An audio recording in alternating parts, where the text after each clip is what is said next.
Halo guys, bertemu lagi di podcast kami yaitu podcast obrolan horor.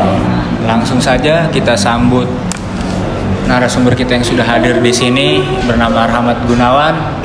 Yap, betul, nama gue Rahmat Gunawan yang akan menceritakan sebuah kisah horor. Oke, biar mempersingkat waktunya ya bener banget. Gua tuh boleh percaya boleh enggak, gua ada kejadian mistis. Jadi saat gua ke salah satu daerah tempat di daerah Jawa Timur, yaitu di daerah Gunung Bromo. Jadi gua sama temen gua saat pendakian itu berempat.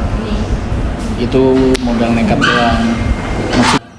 Ya, karena kita dulu masih SMA kan, iseng-iseng lah, ya, modal pas-pasan, kita berangkat bawa barang seadanya. Yang penting tujuan kita udah ke Gunung Bromo. Yang pertama pasti kita naik kereta. Setelah kita naik kereta udah sampai di daerah Jawa Timur. Situ bagaimana kita cara mengirit ongkos, yaitu dengan naik truk atau nyari angkutan. Terpaksa lah kita naik truk. Alhamdulillah kita berapa kali dapat tumpangan truk. Yang terakhir kita sebelum nyampe area pos pendakian itu untuk mengirit ongkos lagi kita numpang ke mobil pickup, yaitu sayur yang pas-pasan dia juga ingin ke arah Bromo. Jika ceritanya kita udah sampai di tempat pos, kita seperti biasa melengkapi registrasi dan membayar juga ya, pasti kan situ ada pos pembayaran, terus kita diarahin sama pos situ Guidonya? Guido ya, bisa dibilang kayak gitu.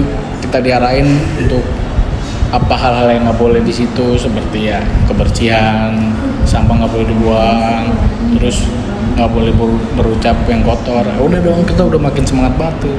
Singkat ceritanya kita mendaki di pos 1 aman aja tuh bang, aman banget, santai, jalannya juga enak kan. Di pos 2 juga iya, walaupun ya cuaca udah mulai tuh angin, kabut. Karena kenapa?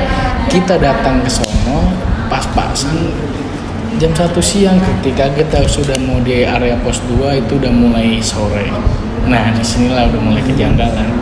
Entah kenapa kita tuh di pos 2 berasa diputer-puterin doang.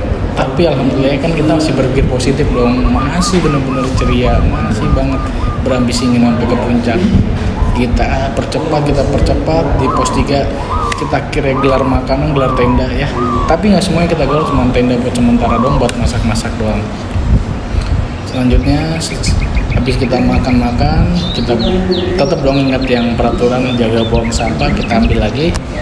Sampahnya kita taruh di tas. Nah, di sini nih titiknya nih, di pos ketiga nih.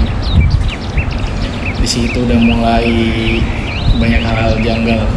Seperti apa? Seperti teman saya waktu itu pas lagi kencing, entah dia permisi apa enggak, setahu saya dia bilangnya permisi, tapi entah gimana udah digangguin. Jadi ceritanya gini, itu udah memasuki jam-jam maghrib. Nah mungkin di situ ya, apa ya, bisa dibilang tuh eksistensinya menjelang malam itu pasti ada usil gitu. Hah? Bukan eksistensinya tuh udah mulai memunculkan lah. Nah itu pas dia kencing, dia digangguin. Gimana digangguinnya? Dengan ditunjukin kepala.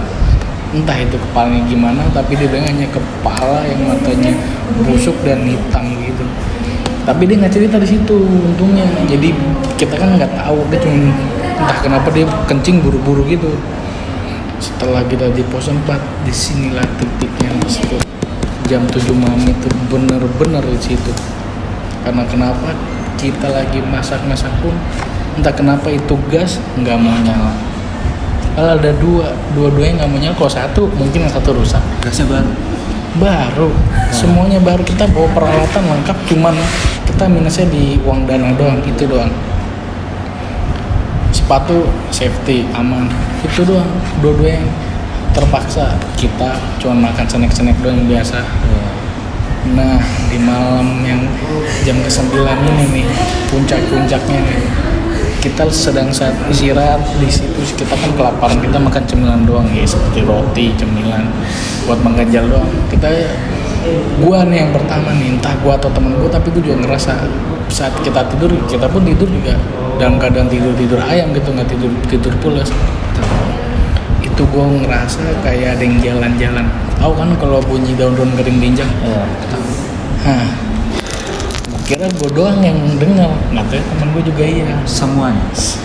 Enggak, berdua doang, nggak, masih Robi. Dia bilang, bang, suara apaan tuh bang? Gue bilang, enggak, itu mah suara hewan kali. Udah tidur lagi. Nggak taunya sampingnya si Robi, si Lukman ngerasain juga.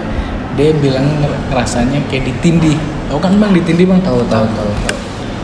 Dia bang dong, teriak dong, panik dong kita. Kenapa lu man? Dadaku sesak, ada yang nginjek gua. Itu dia, itu. Panik dong, akhirnya kita buka keluar, kita tenangin. Entah kenapa, ini kompor mau nyala. Akhirnya kita bikin kopi, ada yang mau bikin teh. Udah, kita minum, nyantai, ngerokok. Setelah tenang, 10 menit, 12 menit, tidur lagi. Nah, di sini nih, di hal ganjalin ini. Ketika si Lukman pengen berak. Maaf ya, pengen berak, pup lah. Iya. Minta ditemenin sama si Robi pun takut gara-gara tadi dia dengar suara. Akhirnya gue sama Lukman yang keluar, gue nemenin kan.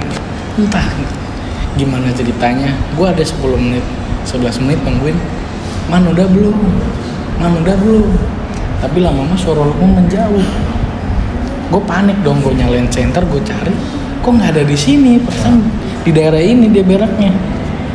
Akhirnya gue cari-cari nggak ada karena gue panik. Gue di situ dinampakin sama kereta kencana, tapi nggak ada yang bawa. Itu kereta cuma lewat. Kan gue bingung, ini daerah hutan, alas, bambu, kok bisa ini udahnya lewat? Kan nggak masuk akal bang. Kalau dia udah jalan oke lah, tapi kan kan ada tempat yang buat dudukan yang lebar itu kan bang. Iya. Pagi roda 4, nggak bakal mungkin bisa masuk. Itu tembus bang.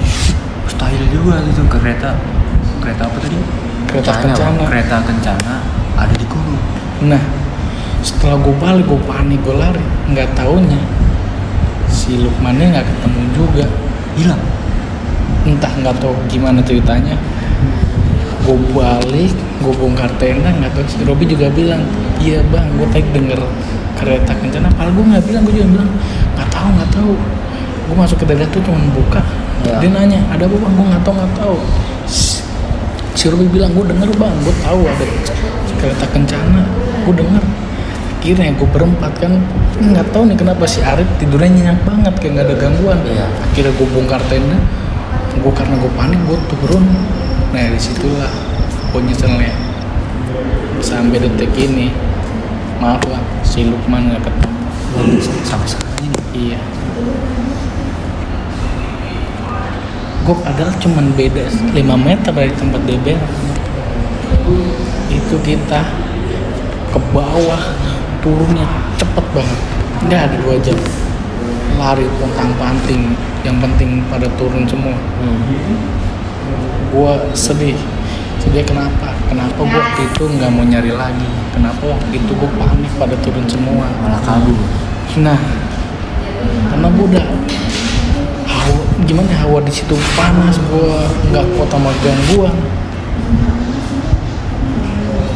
Sampai sekarang gue berharap kalau emang orang yang ketemu, tulang belulangnya ketemu biar disempurnakan pemakaman. Karena kenapa? Gue bertiga pun juga suka diteror. Iya. Sampai sekarang. Bukan hanya sampai sekarang, dari awal keberadaan yang nggak ada di hari kedua itu kita dimimpin terus. Tolong dong. Si Lukman itu Iya. minta tolong ke yang itu, yang Iya, kabur itu. bahkan si Ari pun yang tidur nyenyak sering dinambahin bang. Ketika dia berangkat kerja nih, kadang-kadang pas dia di situ itu dia ngerasa ada yang naik, ngajak ngobrol. Dia inget itu suara si Lukman. Dia bilang apa? Kok ngajak gua sih? Kok tinggalin gua sih? makanya kayak kadang-kadang kita bertiga tuh sedih, apalagi semenjak kejadian itu keluarga Lukman juga sama kita bertiga jadi renggang, Iya. nggak musuhan gitu ya. bermusuhan, sehingga renggang. Dia berpikir mungkin kita ninggalin, tapi dan gimana bang, dan keadaan panik bang, kita juga bukan Betul. itu sih bang. Jadi kayak semoga ya bentar kalau keluarga si Lukman nonton tahu lah ceritanya. Itu sih bang pengalaman mistis gue sih yang gue alamin berempat. Yang satu lagi Darman. Jadi itu doang bang pengalaman horor yang ada di hidup lu. Sebenarnya ada beberapa, tapi kalau yang ini sih gimana bang, menyangkut keluarga sih. Diceritakan gitu. Nah, ada satu lagi tapi saya takutnya soalnya ini ada konflik keluarga juga yang satu lagi, jadi Siap. mohon maaf sekali ya. Ya. Guys, jadi narasumber kita sudah bercerita tentang pengalaman horor dia selama hidupnya. Semoga kalian terhibur dengan podcast obrolan horor kita. Sebelumnya terima kasih ya Ya sama-sama. Saya juga senang narasumber di sini. sudah menyempatkan waktunya untuk hadir di podcast. Mohon maaf juga bang ya kalau ada salah-salahnya. Paham. Oke guys, cukup sekian podcast kita pada kali ini. Mohon maaf apabila masih banyak kesalahan. See you next time.